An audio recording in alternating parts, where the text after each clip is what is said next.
Okay, so the idea of changing yourself to suit your partner might seem unreasonable at first, but are there instances where change can be seen as a good thing? Joining us now for this morning's He Said, She Said is psychotherapist Dr. Joan Samuels-Dennis. Welcome to Smile, Doc. How are you? Hey, Doc.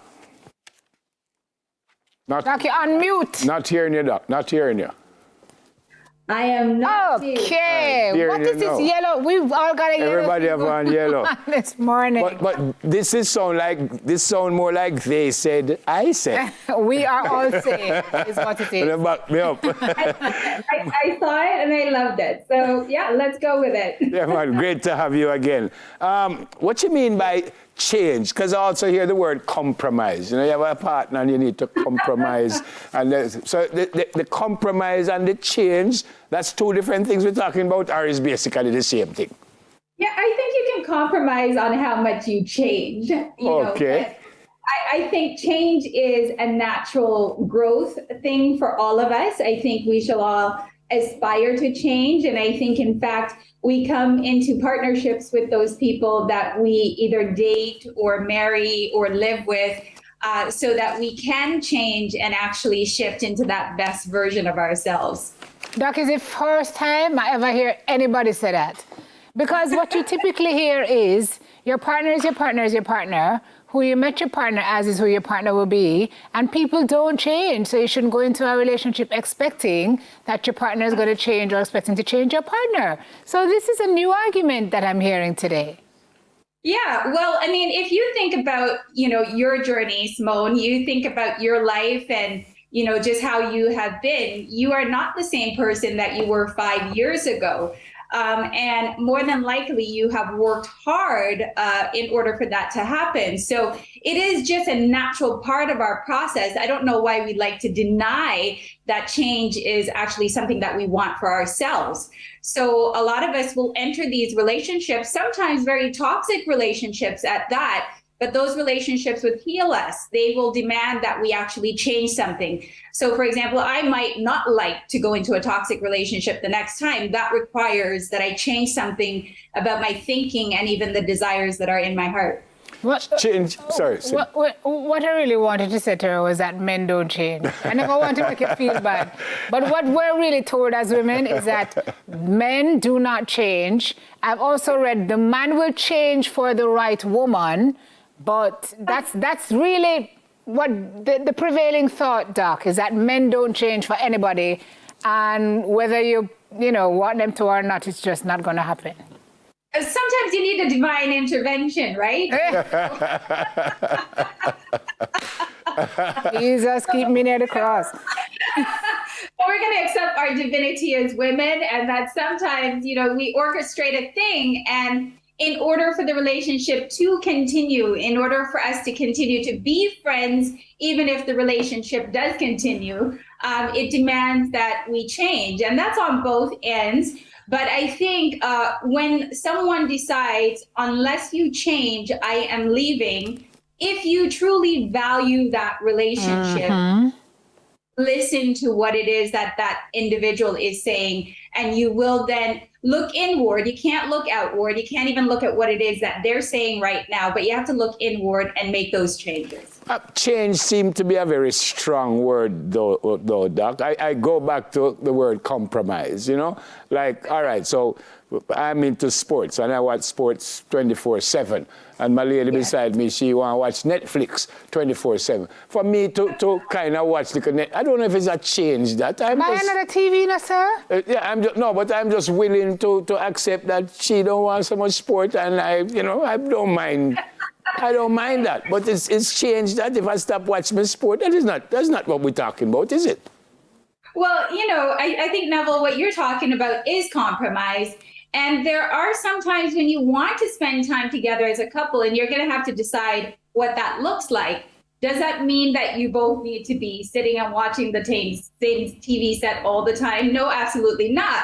It could mean that you have a TV in the living room or in the garage or wherever that is, and she has a TV in the bedroom. So you both get to enjoy something. But I think the more important thing is to decide on how much time do we want to set aside for one another? And what is that activity going to look like? And how meaningful is that activity going to be as we engage in it together? How many people do you know would be willing to leave their significant other because they're not making this change?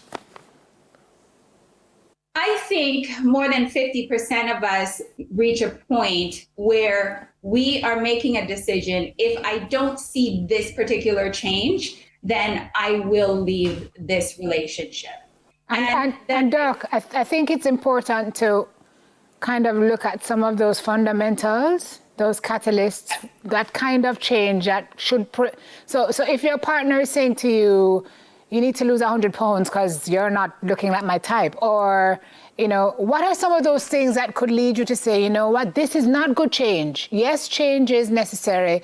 Yes, change is a constant, but this change don't feel so good. Yeah, exactly. And that's the barometer, right? There is an internal tone that all of us have with us.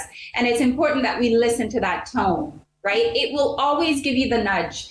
Actually, it's not the heart. I shouldn't point here. It's more the gut, right? You'll always feel it in your gut when something is right. So, you know, if somebody says to you, you know, I really think if you lose 100 pounds, you'll be more healthy. I think you'll have more vital energy. You know, you'll move through your day differently. I actually think you'd be happier, you know, and you look at the situation and you say, actually, I would be happier. And in your gut, you feel it. But when it's a motivation like, you just don't look the way that I want you to look, right? Then that is a completely different thing. And so the person has to judge that tone that is in the gut and ask the question, is that really my truth?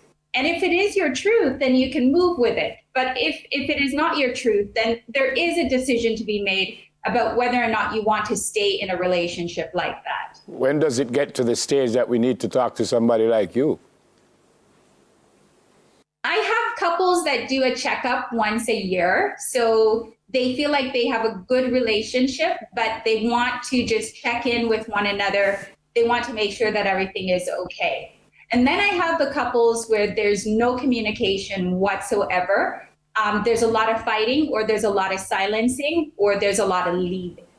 I have a lot of couples where there's a lot of cheating. And so those are the folks that come and see me. I think in all circumstances where you're finding that the relationship is depleting your energy, shifting your mood in a negative direction, and just overall making you feel unsafe or unclear or somewhat confused, those are the times that folks can choose to come and see me. Those are the times when they should come and see me. And you are suggesting that if you want to be in the relationship, if it means everything to you, then you should change. You are suggesting that, are you? I think that's when we begin to look inward, and that's when people become a mirror for us about the things that we want to see, and they can reflect for us that thing that we should see. A lot of us who are traumatized cannot see the things that we need to change, and we're often in what I call denial. And denial is a good thing. It protects us, but it also stops us from seeing what we need to see and hearing what we need to hear. Mm-hmm. So sometimes those people who are in front of us are barometers. And if you do value that relationship, then absolutely, whether it's a mother, father, brother, sister, or partner, if you value that relationship and someone is telling you you need to shift something, you need to listen to that message. All right. Thank you so much for being with us this morning. I think you just helped us to stay together much longer. Thank you very much. Happy to help. It was good to see you. God bless you and your family. Somebody back there? Thanks again. Bye-bye. Bye, Doc. Psychotherapist, Dr. Joan Samuels Dennis. Good advice there, guys. Yep. Smile continues after this break. Soon come.